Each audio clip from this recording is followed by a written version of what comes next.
Hello friends, welcome to the GS foundation. एक बार फिर से आप सभी छात्रों का स्वागत करता हूं जीएस फाउंडेशन की इस ऑनलाइन प्लेटफॉर्म पे। और सभी साथी से आशा करता हूं कि आप इस वीडियो के एंड तक जरूर देखिएगा।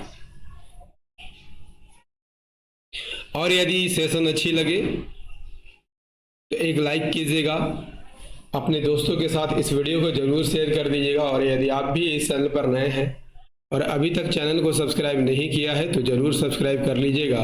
बेल आइकन को प्रेस करना मत भूलिएगा। इससे क्या होगा दोस्तों, जब भी मैं वीडियो अपलोड करूंगा तो उसका नोटिफिकेशन जो है आपको एकदम सही समय पर मिल जाएगा, है ना। तो आज के सेशन में हम लोग करने वाले हैं हिस्ट्री की क्लास।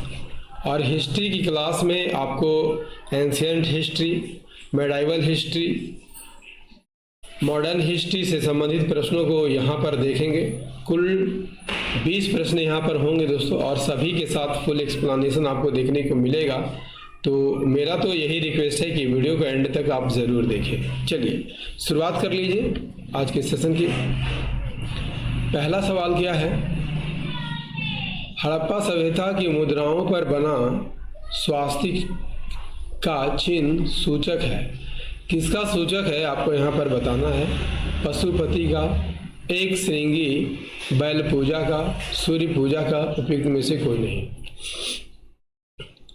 हड़प्पा सभ्यता की मुद्राओं पर बना स्वास्तिक का चिन्ह सूचक है, तो किसका सूचक है आपको यहाँ पर आंसर करना है। देखिए, स्वास्तिक चिन्ह जो है ना दोस्तों, ये सूर्य पूजा का सूचक है। Option C is the right answer. देखिए, हड़प्पा सभ्यता की मुद्रा पर बना स्वास्तिक का चिन्ह जो है किससे संबंधित है? सूर्य पूजा का सूचक है। और यह हड़प्पा काल में सूर्य की पूजा के प्रचलन को दिखाता है। आगे बढ़ते हैं सवाल की ओर।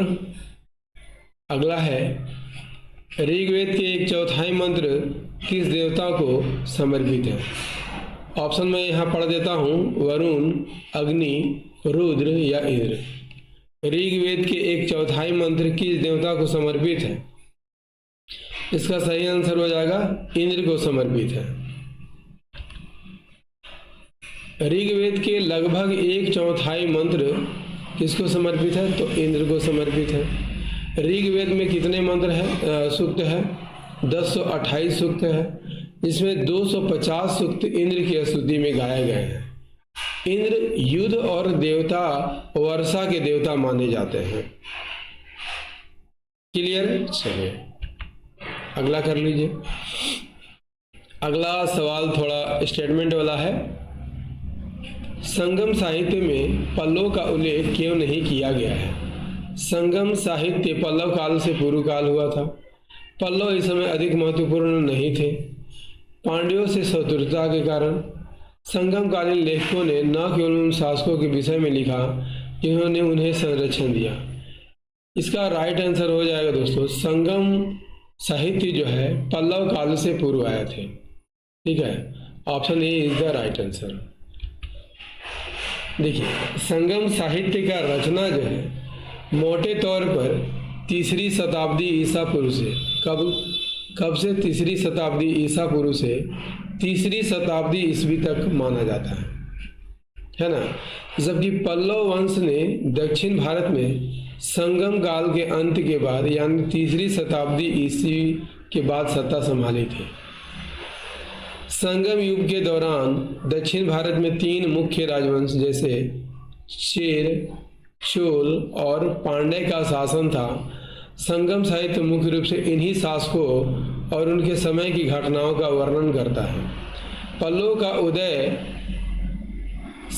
ने सातवाहन वंश के पतन के बाद दक्षिण में अपनी शक्ति स्थापित की थी और बाद में उन्होंने कांची को अपनी राजधानी बनाकर पूरे द्रविड़ क्षेत्र में अपने साम्राज्य का विस्तार किया था।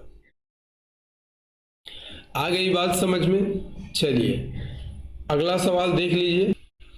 अगला है, जैन धर्म का प्रारंभिक इतिहास किस जैन ग्रंथ से मिलता है? भगवती सूत्र, भद्रबाहु चरित, कल्प सूत्र या उपयुक्त में से कोई नहीं। देखिए इसका राइट आंसर हो जाएगा दोस्तों कल्पसूत्र। देखिए जैन धर्म का प्रारंभिक इतिहास जो है कल्पसूत्र ग्रंथ से मिलता है। इसकी रचना किसने की थी? इसकी रचना भद्रबाहु ने 4वीं शताब्दी ईसा पूर्व में की थी। इसमें जैन तीर्थंकरों की जीवनियां हैं, जिनमें मुख्य रूप से देखा जाए तो पार्श्वनाथ और महावीर स्वामी शामिल है। और यह ग्रंथ विशेष रूप से श्वेतांबर जैन समुदाय के बीच काफी महत्वपूर्ण है। अगला सवाल क्या है? अगला सवाल भी काफी इंपॉर्टेंट है। चंद्रगुप्त मौर्य के सैन्य अभियानों की सफलता की जानकारी कहाँ से मिलती है? मुद्रा राक्षस से, सांची के स्तंभलेख से, रुद्र दामन के जूनागढ़ अभिलेख से या मास्की अभिलेख से? बेहतरीन सवाल है दोस्तों। चंद्रगुप्त मौर्य के सैन्य अभियानों की जानकारी, सैन्य अभियानों की सफलता की जानकारी कहाँ से मिलती है? तो याद करके रखिएगा, ऑप्शन सी रुद्र दामन के जूनागढ़ अभिलेख से मिलती है। चंद्रगुप्त मौर्य के सैन्य अभियानों की सफलता की जानकारी मुख्य रूप से कहाँ से मिलती है? तो रुद्र दामन के जूनागढ़ अभिलेख से मिलती है। यह अभिलेख कब का है? 150 ईस्वी पूर्व का है। ठीक है, देखिए इस अभिलेख में उल्लेख है कि चंद्रगुप्त मौर्य के समय में पश्चिमी भारत में उनके राज्यपाल पुष्यगुप्त ने सुदर्शन झील का निर्माण कराया था। और इस बात का सबसे प्रामाणिक पुरातात्विक प्रमाण है कि चंद्रगुप्त मौर्य का प्रभाव जो है गुजरात तक फैला हुआ था और उनका शासन स्थापित था। नेक्स्ट कर लीजिए, नेक्स्ट क्या कहता है? देखिए नेक्स्ट, मिनांडर की राजधानी थी वैक्ट्रिया, तक्षशिला, पुरुषपुर या साकल। देखिए मध्य प्रदेश PSC 1992 का सवाल है, पूछा हुआ सवाल है दोस्तों। मिनांडर की राजधानी कहाँ थी? सही आंसर हो जाएगा साकल में थी। मिनांडर की राजधानी कहाँ थी? साकल थी। वर्तमान में इसे सियालकोट के नाम से जाना जाता है। मिनांडर की बात कर लिया जाए तो प्रसिद्ध हिंद यूनानी राजा था। इसे बौद्ध ग्रंथों में मिलिंद के नाम से जाना जाता है और बौद्ध भिक्षु नागसेन के साथ उसके संवादों को मिलिंद पन्हो ग्रंथ में दर्ज किया गया है। आई बात समझ में? चलिए अगला कर लीजिए। अगला है चंद्रगुप्त विक्रमादित्य की विजय का उल्लेख किसमें मिलता है? मेहरौली लौह स्तंभ, अभिज्ञान शाकुंतलम, मुद्रा राक्षस, उदयगिरी अभिलेख। चंद्रगुप्त विक्रमादित्य के विजय का उल्लेख किसमें मिलता है? सही आंसर हो जाएगा मेहरौली स्तंभ लेख में मिलता है। देखिए चंद्रगुप्त द्वितीय की यहाँ पर बात कर लिया जाए तो ये गुप्त सम्राट थे। ठीक है, और इन्होंने विक्रमादित्य की उपाधि धारण की थी। विक्रमादित्य की उपाधि धारण की थी। ठीक है, और इनके सैन्य सफलताओं का वर्णन किसमें मिलता है? तो मेहरौली लौह स्तंभ में मिलता है। ठीक है, और उसने बंगाल के शत्रुओं के संघ को एक बार हराया था और सिंधु के 7 मुहानों को पार करके कुषाणों पर हमला भी किया था। नेक्स्ट क्या है दोस्तों? कहता है कि किस वाकाटक नरेश ने 4 बार अश्वमेध यज्ञ किया था? प्रवरसेन प्रथम, प्रवरसेन द्वितीय, रुद्रसेन द्वितीय या सर्वसेन? किस वाकाटक नरेश ने 4 बार अश्वमेध यज्ञ किया था? तो सही आंसर हो जाएगा प्रवरसेन प्रथम ने किया था। देखिए वाकाटक वंश का शासक प्रवरसेन प्रथम ने 4 बार अश्वमेध यज्ञ किया था। ठीक है, इसके साथ ही कई अन्य वैदिक यज्ञ भी किए थे। वाकाटक कहाँ के राजवंश थे? ये दक्षिण भारत में राज्य करने वाला एक ब्राह्मण राजवंश था, जिसे 3री शताब्दी से 5वीं शताब्दी तक राज्य किया था। इस वंश की स्थापना किसने की थी? विंध्य शक्ति ने की थी। ठीक है, और ये गुप्त राजाओं के समकालीन थे। नेक्स्ट कर लीजिए। और सेशन कैसा लग रहा है दोस्तों, आप कमेंट में बताइए, ठीक है, क्योंकि आपके कमेंट जो है हमें मोटिवेशन देते हैं, इसलिए आप एक प्यारा सा कमेंट जरूर कीजिएगा कि आपको सेशन कैसा लग रहा है। पुलकेशिन द्वितीय चालुक्य वंश के प्रतापी शासकों में था, ठीक है। इसने किसे परास्त कर सत्ता प्राप्त की थी? मंगलेश, कृतिवर्मा, विक्रमादित्य प्रथम या पुलकेशिन प्रथम? सही आंसर हो जाएगा दोस्तों, इसने मंगलेश जो कि उसके चाचा थे, ठीक है, को हराकर चालुक्य वंश के प्रतापी शासक जो पुलकेशिन द्वितीय थे, ठीक है, सत्ता प्राप्त की थी। पुलकेशिन द्वितीय की बात कर लिया जाए तो मंगलेश को हराकर सिंहासन हासिल किए थे। पुलकेशिन द्वितीय कृतिवर्मा के पुत्र थे। किसके पुत्र थे?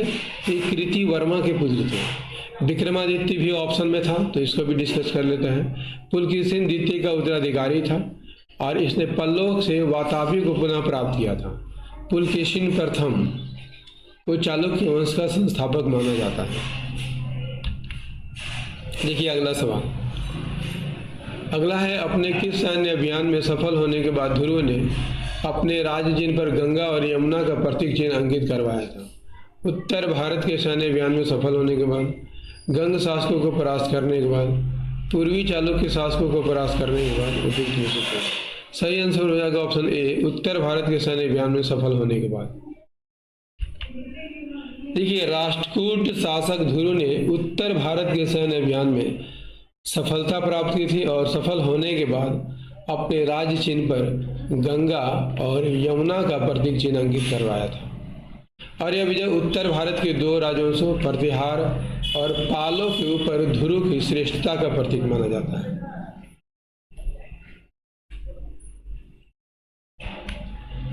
नेक्स्ट क्या है दोस्तों, गंगईकोंड चोल की उपाधि धारण करने वाला शासक कौन था? राजाधिराज, राजराज प्रथम, राजेंद्र प्रथम या करिका? इसका राइट आंसर हो जाएगा राजेंद्र प्रथम।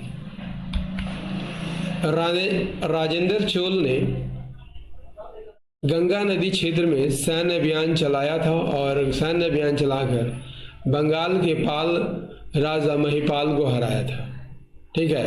इस जीत के उपलक्ष्य में उन्होंने गंगईकोंड चोल यानी गंगा पर विजय प्राप्त करने वाला चोल की उपाधि धारण की थी। नेक्स्ट कर लीजिए। नेक्स्ट है, हर्ष के संबंध में निम्न कथन किसका है? वह कभी थकता नहीं था, सारा दिन काम करता था, दिन उसके लिए छोटा पड़ता था। वेनसांग, कलहन, वानभट्ट, अशुभ? तो ये वेनसांग का कथन है। वेनसांग ने सम्राट हर्ष के शासनकाल के दौरान भारत की यात्रा की थी। उसने अपनी रचना सीयूकी में हर्ष के लगन, कर्तव्यनिष्ठा और कुशल प्रशासन का विस्तृत वर्णन किया है।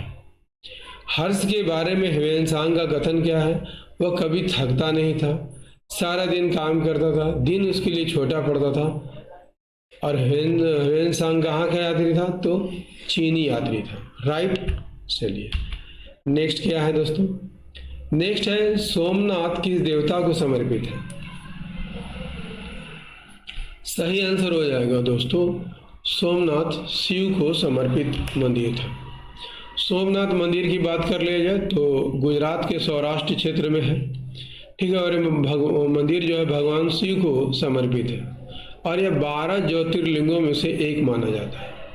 महमूद गजनवी ने 1025 में गुजरात के सोमनाथ मंदिर पर हमला किया था और उसे लूटा था। महमूद गजनवी मंदिर से 6 टन सोना, हीरे जवाहरात, लाल चंदन से बना हुआ मुख्य द्वार अपने साथ ले गया था। अगला है, मदन्ना और अकन्ना नामक दो अधिकारियों ने मुगलों के विरुद्ध एक त्रिपक्षीय समझौता करने की योजना बनाई थी। इन अधिकारियों का किस काल से संबंध था? अहमदनगर, बीजापुर, गोलकुंडा या मराठा? सही आंसर हो जाएगा गोलकुंडा राज्य से संबंधित है। मदन्ना और अकन्ना नामक अधिकारी गोलकुंडा राज्य से संबंधित थे। ठीक है, वे गोलकुंडा के अंतिम शासक अबुल हसन कुतुब शाह के मंत्री थे। उन्होंने मुगलों के बढ़ते प्रभाव का विरोध करने के लिए मराठों और बीजापुर के साथ एक त्रिपक्षीय गठबंधन का प्रयास किया था। वे अपने प्रशासनिक सुधारों और गोलकुंडा को मुगलों से बचाने के प्रयासों के लिए जाने जाते हैं। और सेशन कैसा लग रहा है दोस्तों, कमेंट करके जरूर बताइएगा और लाइक करते चलिएगा वीडियो को। विजयनगर साम्राज्य के पतन का अंतिम कारण क्या था? देखिए, विजयनगर साम्राज्य के पतन का कारण तालीकोटा का युद्ध था। तालीकोटा का युद्ध, ठीक है, किसके बीच हुआ था? विजयनगर साम्राज्य और दक्कन सल्तनतों के गठबंधन के बीच हुआ था। कब हुआ था? 23 जनवरी 1565 को। इसमें एक तरफ अहमदनगर, बीजापुर, गोलकुंडा और बीदर, ठीक है, ने मिलकर विजयनगर को हराया था। इसमें याद रखिएगा बरार शामिल नहीं था। ठीक है, और इसके कारण विजयनगर साम्राज्य कमजोर हो गया और अंततः उसका पतन हो गया। इस समय विजयनगर का राजा कौन था? सदाशिव राय। ठीक है, लेकिन वास्तविक शक्ति उसके मंत्री राम राय के पास थी। अगला है सूफी और भक्ति आंदोलन जैसे समानांतर धार्मिक आंदोलनों ने तत्कालीन भारतीय समाज को निम्नलिखित बुराइयों में से किससे मुक्त कराया? सैद्धांतिक विश्वास से, कर्मकांड एवं जातिवाद से, सांप्रदायिक घृणा से, उपयुक्त सभी से। राइट आंसर हो जाएगा ऑप्शन डी, कर्मकांडों का विरोध। ठीक है, दोनों आंदोलन ने जटिल और निरर्थक कर्मकांडों के बजाय ईश्वर के प्रति व्यक्तिगत प्रेम और भक्ति पर जोर दिया था। जातिवाद का खंडन किया था। भक्ति संतों और सूफी संतों ने जाति व्यवस्था का विरोध किया। उन्होंने सिखाया कि ईश्वर की भक्ति का मार्ग सभी के लिए खुला हुआ है, चाहे उनकी जाति कोई भी है। सांप्रदायिक घृणा का निवारण। इन आंदोलनों ने धार्मिक सहिष्णुता, प्रेम और आपसी सम्मान को बढ़ावा दिया। सूफी संतों और भक्ति संतों ने हिंदू और मुसलमानों के बीच खाई को पाटने का काम किया था। अगला क्या है दोस्तों? अगला है भू राजस्व से संबंधित दहसाला प्रणाली की शुरुआत किसके शासनकाल में हुई थी? सही आंसर हो जाएगा अकबर ने शुरू की थी। भू राजस्व से संबंधित दहसाला प्रणाली की शुरुआत किसने की थी? अकबर के शासनकाल में हुई थी। इस प्रणाली को अकबर के वित्त मंत्री राजा टोडरमल ने 1580 में लागू किया था। इसमें क्या था? पिछले 10 वर्षों में फसलों की औसत उपज और कीमतों के आधार पर भू राजस्व निर्धारित किया जाता था और राज्य की हिस्सा औसत उपज के 1/3 भाग के बराबर होता था। इस व्यवस्था का उद्देश्य राजस्व संग्रह को अधिक व्यवस्थित और पारदर्शी बनाना था। नेक्स्ट कर लीजिए दोस्तों। नेक्स्ट है औरंगजेब की मृत्यु के समय उसके पुत्रों के अधिकार वाले क्षेत्र से संबंधित कौन सा जोड़ा सुमिलित नहीं है? देखिए, मुअज्जम को काबुल मिला था, बिल्कुल सही है। आजम गुजरात का सूबेदार था, कामबख्श बीजापुर में थे। मुअज्जम का संबंध आगरा से नहीं था। ऑप्शन डी करेक्ट आंसर हो जाएगा। देखते हैं, मुअज्जम औरंगजेब की मृत्यु के समय काबुल का सूबेदार था। बाद में वह बहादुर शाह के नाम से गद्दी पर बैठा। आजम गुजरात का सूबेदार था और कामबख्श बीजापुर का सूबेदार था।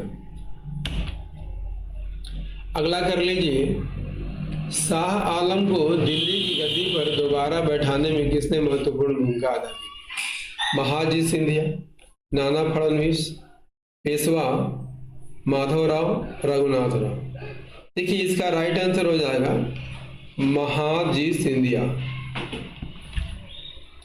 शाह आलम द्वितीय को गद्दी पर दोबारा बैठाने में मराठा सरदार महाजी सिंधिया ने महत्वपूर्ण भूमिका निभाई थी। 1788 में रोहिल्ला सरदार गुलाम कादिर ने दिल्ली पर कब्जा कर लिया था। ठीक है, शाह आलम द्वितीय को अंधा करवा दिया और गद्दी से हटा भी दिया था। महाजी सिंधिया ने इसके जवाब में दिल्ली पर हमला किया, गुलाम कादिर को हराकर उसकी हत्या कर दी। इसके बाद महाजी सिंधिया ने 1788 में शाह आलम द्वितीय को फिर से दिल्ली के सिंहासन पर बैठाया था। अगला क्या है, ईस्ट इंडिया कंपनी ने बंगाल में कारखाने की स्थापना कब की थी? सही आंसर हो जाएगा 1651। ईस्ट इंडिया कंपनी ने बंगाल में अपना कारखाना 1651 में हुगली नदी के तट पर स्थापित किया था। दोस्तों, इंडियन हिस्ट्री का ये सेशन आपको कैसा लगा? उम्मीद करता हूँ कि आपको ये सेशन काफ़ी अच्छा लगा होगा। यदि सेशन अच्छा लगा है तो एक लाइक ज़रूर कीजिएगा, इसे अपने दोस्तों के साथ शेयर कीजिएगा, और यदि आप भी इस चैनल पर नए हैं तो चैनल को ज़रूर सब्सक्राइब कर लीजिएगा दोस्तों, और बेल आइकन को प्रेस करना मत भूलिएगा। तो मिलते हैं अगले सेशन में, तब तक के लिए जय हिंद, धन्यवाद।